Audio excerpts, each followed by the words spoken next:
네, 이번은 코로나19를 둘러싼 이야기 한번 나눠볼까 합니다. 전 세계가 코로나19로 겪어보지 못한 상황으로 혼란에 빠져 있습니다. 특히 대한민국은 초반에는 조금 위태로웠습니다만 온 국민이 노력한 결과 세계의 자랑으로 대표적으로 뽑혔습니다. 그 가운데서도 대한민국은 선거를 치러내는 쾌거를 이뤄냈습니다. 온 국민의 노력의 덕분이지 않을까 싶습니다. 코로나19 관련된 이 전문가 조사의 결과를 바탕으로 코로나 사태와 코로나 사태 이후의 대한민국, 세계에 대해서 이야기 한번 해보도록 하겠습니다. 경성대 김해찬 교수님 나와주셨고요. 동원종합사회복지관 김인숙 관장님 자리하셨습니다. 도한영 부산경실련 사무차장님 나오셨고 초이수 신라대 교수님 함께 하셨습니다. 코로나19 사태와 관련해서 우리 전문가들의 평가는 어땠는지 조이수 교수님 평가 결과는 어땠습니까? 총 그 5개 주체 부분에 대해서 물어봤습니다. 그런데 5점 척도 조사에 있어서 척도 평균이 3점인데 5개 주체 다 3점 이상 전문가들의 평가가 있어서 비교적 잘하고 있다 이렇게 볼 수 있겠습니다. 그런데 가장 높았던 부분은 역시 정부가 제일 잘 대처하고 있다라는 평가였습니다. 그리고 두 번째, 거의 그 정부의 평가와 더불어서 일반 국민, 일반 시민의 평가도 대단히 높게 나왔고요. 세 번째가 구군, 네 번째가 부산시, 다섯 번째가 교육청인데 구군과 부산시와 교육청의 점수 차이는 크지 않았습니다. 그리고 총괄적으로 본다면은 전체적으로 정부가 잘 지금 대처하고 있고 특히 거의 비슷한 수준으로서 일반 국민과 시민들이 적극적 대처로서 이 코로나를 잘 이겨내고 있다 이런 평가인 것 같습니다. 그런데 인상적인 것은 구군 역시도 역시 열심히 이 코로나에 대한 대처를 하고 있는 것으로 전문가들은 평가하고 있지 않나 이런 게 인상적이었던 부분이었습니다. 이런 가운데 정부 재난지원금은 여전히 지금도 뜨겁게 논란 중입니다. 아직 그 최종적으로 확정됐다 보기에는 좀 힘든데요. 정부 재난지원금에 대한 그 현재까지의 논의 그리고 평가 이런 걸 좀 김 교수님 해주신다면 어떨까요? 그 재난지원금이라고 하는 것이 처음에는 오히려 민간 차원에서 우리가 뭐 국민청원을 한다든가 이렇게 시작됐고 광역이나 지자체 단체장이 이야기한 것이 선거 국면을 거치면서 이제 재난기본소득 또는 재난긴급지원금 형태로 만들어졌고요. 지금 현재 이제 정부가 실질적으로 국민 전체에게 지급을 하는지 아니면 70%까지를 지급하는지 이제 선별 지급을 놓고 정부 강요들하고 또 전체적인 정치권 여당하고는 약간 차이를 보이고 있는데 어쨌든 우리나라에서 이렇게 짧은 시일 안에 고용이라든가 특히 이 빈곤층 내지 자영업자라든가 프리랜서 같은 경우는 수개월 만에 일 자체를 갖지 못하는 상황에서 긴급을 해야 되는데 전 세계적으로 지금 홍콩이나 또 일본도 그렇고 미국은 일단 실행을 할 때는 뒤에는 충분하게 하는데 우리나라는 지금 현재 여야가 조금 정리가 안 되고 지급하는 방법에 대해서 오히려 시간이 있는데 급박하게 일단 모두 지불하고 그 뒤에 다른 형태의 다양한 방법으로 또 일부 뭐 기부라든가 회수라든가 이런 방식이 여러 가지 있다 봅니다. 그러나 지금은 기본 재난소득에 대해서 국민들이 인식을 하고 있고 정부도 전에와 같은 어떤 전례적인 그런 것이 아니라 새로운 재난에 대비해서 적극적이고 신뢰할 수 있는 조치를 해야 된다고 봅니다. 이어서 우리 도한영 차장님께 여쭙고 싶은 건요. 코로나19 사태에 대한 정부 정책에 대한 잘한 것도 있고 조금 미흡한 것도 있고 새롭게 개선해야 될 부분도 분명히 지적이 있었던 걸로 알고 있습니다. 어떤 것들이 주로 뽑혔습니까? 감염병이라는 어떤 재난 특성상 방역 부분에 대해서 되게 중요하게 많이 좀 나왔었고요. 긴급 재난 지원금에 대한 부분 지원 문제하고 그리고 자영업자나 소상공인들에 대한 지원 문제들이 중요하다고 많이 좀 나왔었습니다. 그리고 이번 그 설문조사에서 또 좋았다고 정부 정책에서 좋았다고 하는 부분에서는 방역 문제가 여전히 압도적으로 잘했다는 평가를 나왔었고요. 또 하나로는 정보 제공에 대한 부분들과 정책 안내 이런 부분들 역시 좀 높게 나왔다고 말씀을 드릴 수 있을 것 같고요. 그리고 초중고 교육에 대한 부분들도 좀 높게 나왔다 말씀을 드릴 수 있을 것 같습니다. 그리고 미흡했다라고 하는 부분들에 대해서는 당장의 어떤 효과가 좀 기대하기는 어렵지만 아무래도 고용 안정과 실업에 대한 문제들에 대한 대책이 좀 강하게 제기돼야 된다는 말씀을 드릴 수가 있겠고요.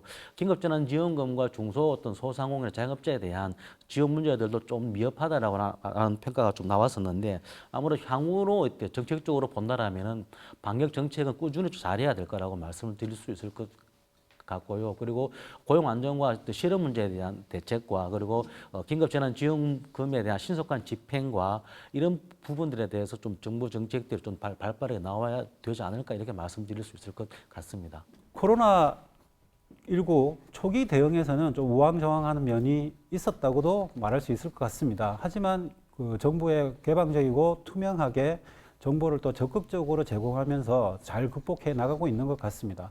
그렇지만 우리 사회에서의 취약계층 부분에 대해서는 이 코로나19 사태가 더 심각하다는 게 여실히 드러나고 있는 것도 사실입니다. 사회복지나 취약계층 부분에 있어서는 지원의 실태, 현장은 지금 상황이 어떤지, 그곳에서 드러나는 문제점은 무엇인지 말씀 부탁드리겠습니다. 네, 이번 코로나19 사태로 국내 첫 사망자가 청도 대남병원에서 나왔는데요. 20년간 장기 입원한, 그리고 돌아가실 때 몸무게가 42kg인 정신질환자였습니다. 여기서 이제 드러나는 게 재난 앞에 제일 먼저 불려가는 게 취약계층이다라는 말씀 드리고 싶고요. 제가 일하는 현장은 2월 중순부터 지금 휴관이고 일체의 모든 프로그램들이 대면 프로그램들이 중지되어 있는 상태입니다. 강력한 어떤 거리두기가 지금 실천되고 있는데 이 강력한 거리두기는 저희 그 취약계층에게는 생존의 문제가 걸려 있습니다. 그래서 저희들 같은 경우에는 우리가 지금 콜센터 직원인가 할 정도로 1, 2회 그리고 주 3회, 주 1회, 주 4회를 나누어서 계속 전화로 모니터링을 하고 있습니다. 모니터링에서 이렇게 해야 될 일들이 발생이 되면 사회복지사는 대면 서비스를 하지 말라고 공고함에도 불구하고 이런 긴급 돌봄에는 당연히 이제 뛰어나가야 되죠. 그리고 각계각층에서 지급되는, 그리고 발빠르게 지자체나 구군에서 나오는 이제 지원 키트들, 그리고 방역 키트들 뭐 이런 것들과 대체식 뭐 이런 것들을 매일 이제 배달하는 이제 쿠팡맨인가 하는 정도로 직원들은 그렇게 또 움직이고 있고요. 휴관 2개월 중이라고 하셨는데 직원분들은 훨씬 더 바빠지신 거군요. 그럼요.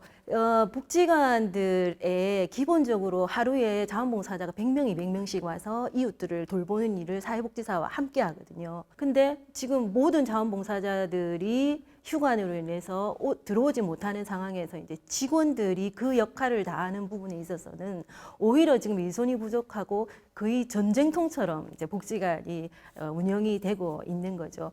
그런데 이런 대체식이나 물건들 뭐 이런 지원만 갔다고 해서 이분들의 삶이 일상으로 돌아가는 게 아니지 않습니까? 그래서 이제 사실은 심리적 방역이 굉장히 중요합니다. 대부분이 이제 1인 독거세대에 거동이 불편하고 나갈 수도 없고 뭔가 전화나 뭐 이걸 통해서 다른 사람들과 관계 맺을 수 없는 이분들에게는 사실은 이 시간들이 굉장히, 그래서 코로나 블루라는 얘기들이 있는 것처럼 취약계층의 삶들을 위한 심리적 방역을 위해서 사실 콩나물 키트니 또 반려식물이니 할 수 있는 한 모든 지금 시도를 지금 다 하고 있습니다. 현장은 그야말로 그 마스크 전사들이 벌이는 전쟁통이라고 말씀드릴 수 있습니다. 우리 사회가 복지국가로 굉장히 많이 전환되고 있다라고 좀 믿고 있었는데 어떻게 보면 좀 복지의 어떤 사각지대가 다시 한번 부각되는 그런 기회일 수도 있겠습니다.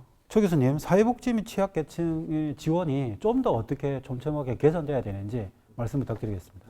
지금은 사실 BCAD로 나누는 시기를 비포 코로나, 애프터 코로나 이렇게 BCAC로 나눠야 된다 이런 주장이 있습니다. 그것은 이제 요즘 유행하는 또 다른 이야기가 전환기다 이런 이야기들을 많이 합니다. 그리고 전환기의 새로운 뉴노멀, 새로운 어떤 표준을 어떻게 해야 될 건가의 문제인데 사회복지도 굉장히 마찬가지 도전 과제를 많이 줍니다. 가장 큰 것은 아마 기본소득에 대한 새로운 공감과 취약 시기의 그 현금성 지원의 필요성들이 우리나라뿐만 아니라 전 세계적으로 아주 주목을 받게 된 계기가 된 것 같습니다. 그리고 이제 우리 당면한 이 사회에서 생각해 봐야 될 것은 사회복지도 역시 이제 디지털 사회복지 쪽으로 생각을 많이 해야 될 것 같습니다. 정부 간의 역할 체계를 다르게 하면서 특히 일선 사회 서비스에 대한 적극적인 노력을 해야 될 주체가 누구냐? 시군구의 기초자치체의 역할이 대단히 중요한데 이런 현금성 보장뿐만 아니라 사실은 그보다는 직접적 서비스들을 어떻게 기획하고 관리할 것인가, 기초정부가 좀 더 적극적으로 나서야 되겠다, 이런 필요성이 있을 것 같습니다. 정부 정책 부분은 어떤 부분이 개선이 좀 필요한지, 특히 정부 재난지원금도 중요하지만 노동과 일자리 부분이 굉장히 지금 심각한 사회 문제로 다시 부각되고 있습니다. 김현창 교수님. 정부 차원에서는 지금 필요한 것이 이제 단기적으로는 이 재난지원금 같은 형태의 일회성인 게 있다면 보다 큰 것은 이제 고용보장제 같이 충분하게 이제 일자리를 보용해 줄 수 있는 것하고, 그 다음에 이제 세금이라든가 이게 대한 발상을 좀 바꿔야 될 것 같습니다. 지금은 우리가 대부분 소득이라든가 이런 단기적인 거에서 세금을 문다면 자산이라고 하는 중장기적인, 그게 지금 현재 가장 어려움을 겪는 사람들은 이 단기적인 어떤 일용직이라든가 이런 사람들이기 때문에 충분히 사회가 자산은 있단 말이죠. 그런 중장기적인 면에서 신속하고 과감한 조치를 해야 되고, 그 다음에 예를 들어서 이제 시대가 4차 산업혁명이 온다든가 이런 걸 보면 일자리를 잃게 되지 않습니까? 사전에 어떤 사람이, 어떤 부류에 있는 사람이 잃게 되는지를 미리 알아야 권리가 생기는데, 그런 것에 대한 것을 이번에 국회가 21대가 되면 충분히 논의해야 되고, 오히려 세금이라든가 이런 방식이 큰 재난의 어떤 정치 경제학적인 차원에서 접근이 필요하다, 그렇게 봅니다. 부산 지역 코로나 정책에 대한 대처 방안과 문제점 어떤 것들이 지적되고 있습니까, 처장님? 부산시 같은 경우는 이제 전국 최초로 광역 단위에서는 추경을 편성을 해서 코로나 추경 예산 확보를 좀 하였었고요. 그리고 이제 중소상공인이라든가 자영업자들에 대한 긴급 지원금을 사실 이제 1,850억 원을 해서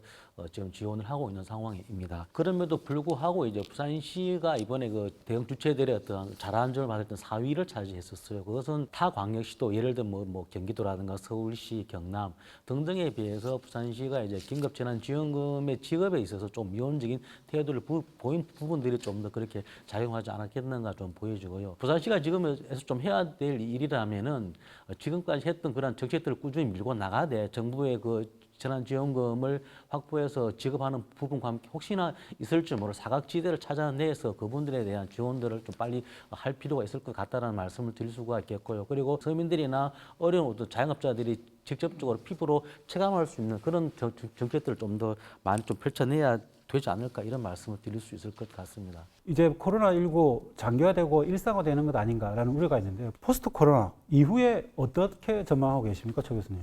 일단 디지털로서의 어떤 전환, 그리고 은택 문화, 그래서 이제 비접촉을 통한 사회적 관계와 교류 형태에 대한 전망들이 굉장히 높게 나타났습니다.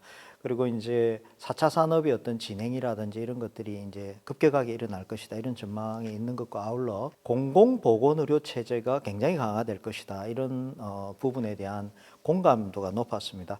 제가 생각할 때는 아마 이 코로나 사태를 경험하면서 우리 국민들께서 정부의 중요성과 더불어서 이제 세금의 중요성이라는 걸 많이 느낄 것이고, 세금의 효능이라는 부분들을 느꼈을 것으로 봅니다. 그래서 경기 전망과 사회 안정 전망, 교육 안정 전망들을 봤는데 여기에 대한 1년 내에 안정화될 것인가에 대한 동의 정도는 그렇게 높게 나타나진 않았고요. 특히 경제와 그보다 더 심각한 것은 교육에 있어서 1년 내 안정화 전망들은 전문가들이 굉장히 낮게 나타나고 있습니다. 그래서 향후에 우리 사회가 대단히 경제와 특히 무역 의존도가 높은 한국 사회에 있어서 경제적인 여러 가지 어두운 전망들이 있다, 이런 부분이라서 이번 전문가 조사 결과가 포스트 코로나를 준비하는데 아주 중요한 하나의 시사점을 주는 게 아닌가, 이렇게 생각됩니다. 우리의 일상생활도 굉장히 많은 변화가 예측되고 있습니다. 우리 김 과장님, 포스트 코로나 이후에는 우리의 일상은 좀 어떻게 달라질까요?